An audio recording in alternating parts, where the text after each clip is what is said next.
Nous sommes l'été 1508, le jeune Raphaël arrive de Florence à Rome, appelé par le pape Jules II. Celui-ci décide de lui donner une chance, de le mettre à l'épreuve pour les décors de ses nouveaux appartements au Vatican. Il a en effet décidé de quitter les appartements de son prédécesseur Alexandre VI Borgia parce que la nuit, il a l'impression de voir son fantôme flâner, se promener dans les chambres. Un pape que Jules II ne pouvait pas supporter. C'est grâce à cette inimitié que nous possédons l'un des plus grands chefs-d'œuvre de l'histoire de l'art de la Renaissance, les stances et les chambres du Vatican. En effet, après avoir vu l'essai de Raphaël, Jules II, homme de guerre, pape guerrier, qui avait décidé de s'appeler Jules parce qu'il voulait transformer la ville de Rome, il voulait être pour la ville de Rome ce que les empereurs avaient été pour l'Empire romain, donc cette ville, l'empereur, on va dire, de la Rome chrétienne, donc un homme habitué à prendre des décisions très rapidement sur le champ de bataille, décidera très rapidement que c'était cet artiste-là, ce jeune artiste d'Urbino, qui aurait dû diriger ce grand chantier. Il licencie donc tous les artistes qu'il avait jusqu'alors employés, qui avaient déjà entamé le travail, et donc confiera le tout, l'ensemble, au jeune Raphaël. L'une des premières fresques réalisées dans ce cycle, et aussi peut-être le plus célèbre, est la fresque qu'on appelle de l'école d'Athènes, la Scuola d'Athènes, réalisée en 1509. Dans une architecture de la Renaissance qui n'est pas sans rappeler l'architecture du nouveau Saint-Pierre, rappelons que Jules II avait pris cette décision importante de détruire la basilique constantinienne, l'ancienne basilique Saint-Pierre, et de faire rebâtir une nouvelle cathédrale digne de son époque, beaucoup plus grande, plus monumentale et surtout dans le style de la modernité. Avec donc ces grands arcades en plein cintre, se trouvent donc plusieurs groupes de philosophes qui discutent ensemble. Sur les deux extrémités, aux deux extrémités de l'image, deux niches avec Apollon et Minerve, les deux divinités qui président à l'exercice de l'intellect et de la raison. Le point de fuite de l'image est représenté par deux philosophes qui sont les fondateurs de la pensée occidentale, et là Raphaël nous montre sa capacité exceptionnelle à résumer toute la complexité de la pensée philosophique en un geste. Platon indique en effet vers le ciel et donc le monde des idées, ainsi représentant l'idéalisme de la philosophie platonicienne, et d'autre part Aristote à ses côtés étend la main et donc vers le monde, vers la réalité, et donc exprimant l'intérêt de la philosophie aristotélicienne pour le phénomène immanent, pour le monde du visible. Comme toujours chez Raphaël et comme toujours dans les stanze, il y a une connexion entre le passé et le présent. Nous l'avons déjà vu dans le choix de ce cadre architectural qui est moderne, mais nous le voyons aussi dans les traits des personnages qui souvent représentent les amis, les intellectuels de l'époque, les philosophes,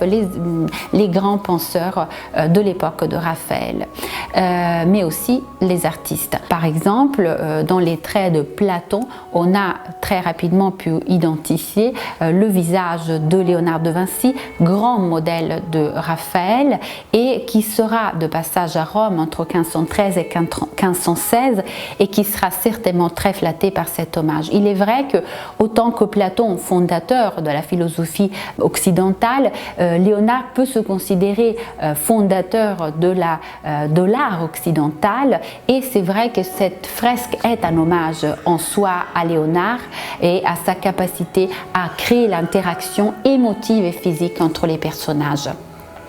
Nous découvrons aussi le portrait de Raphaël avec son humilité. Il se place au deuxième plan, derrière son collaborateur, à l'extrême droite de la fresque, habillé en noir très simplement, mais néanmoins c'est le seul artiste, c'est le seul personnage qui regarde le spectateur, c'est le seul personnage donc qui peut faire le lien, qui peut passer entre du monde des vivants au monde des images peintes. Enfin, Raphaël ajoute aussi un hommage au troisième grand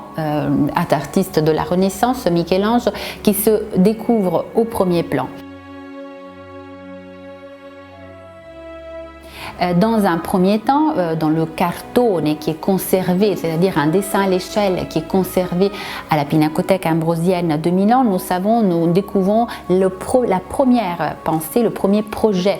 pour cette fresque qui ne présentait rien, le vide au centre, donc dans l'escalier central. Ce sera que dans un deuxième temps, que probablement après avoir vu les fresques de la chapelle Sixtine, que Raphaël décidera d'apporter une modification, de rajouter cet hommage à Michel-Ange qui prêtera ses traits au philosophe Héraclite, le philosophe misanthrope par excellence, tout enfermé, isolé, enfermé en lui-même, ce philosophe qui croyait que les dieux n'existaient pas, ou alors que s'ils existaient,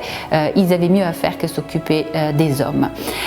Tout solitaire, comme solitaire était Michel-Ange dans son travail à la voûte de la chapelle Sixtine, sans suiveur, parce que Michel-Ange n'acceptera jamais de partager aucune commande avec un élève, parce qu'il a un niveau d'exigence qui est extrêmement haut. C'est aussi un exercice de style, parce que Raphaël a cette capacité d'interpréter la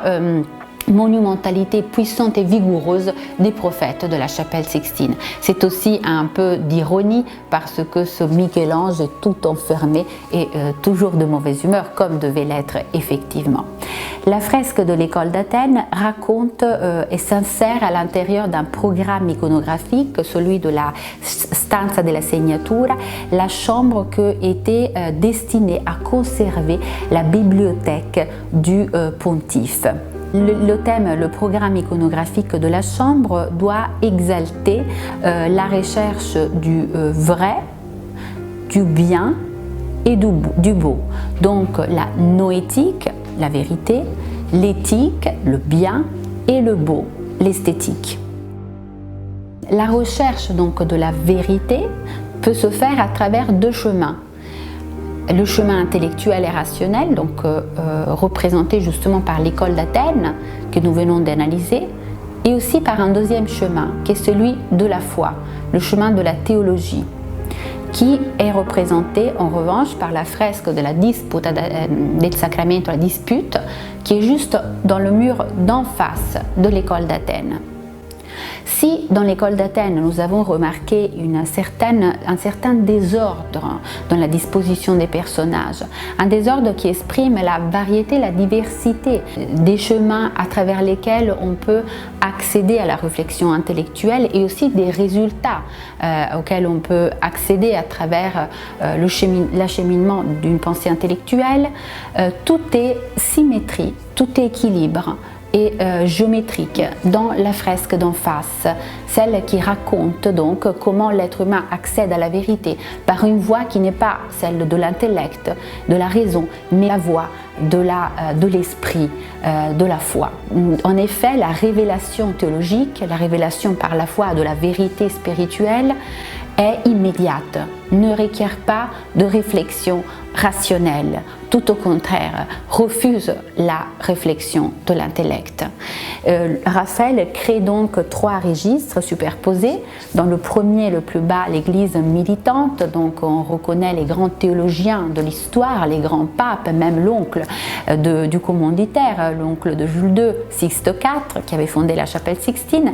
Et puis, dans un deuxième registre sur les nuages, les saints, les disciples du Christ, le Christ au centre, et puis dans le troisième registre, la lumière pure de la grâce divine. Il y a aussi une directrice, une ligne de force verticale qui crée une connexion immédiate entre les trois personnes de la Trinité. Dieu, le Père, Jésus et la colombe de l'Esprit Saint. Voilà la force de communication de cet artiste qui arrive à dire un mystère aussi complexe, aussi indicible que celui de la Trinité à travers une image qui est immédiate, qui est immédiatement intelligible. Donc la Trinité et cette ligne continue, l'œil est accompagné vraiment à un point de fuite qui est logique, symbolique et aussi artistique de cette image qui est représentée par l'ostensoir, l'hostie, qui représente évidemment, qui est symbole même de la religion chrétienne, ce mystère de la transubstantiation autour duquel tourne vraiment la célébration de la messe catholique. La confrontation des deux images, deux images qui sont fortes, donc l'école d'Athènes et la Disputa del Sacramento, la dispute, deux vérités qui ne se contredisent pas l'une et l'autre, mais au contraire peuvent cohabiter dans un même espace qui est un espace, imaginons, privé, qui était habité par le pontife, montre aussi la modernité de ce pape, Jules II, un pape donc qui croit profondément et dans l'étude et dans la recherche intellectuelle.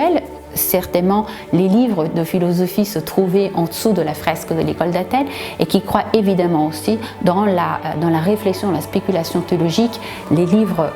de théologie devaient se trouver rangés sous la fresque de la Disputa del Sacramento.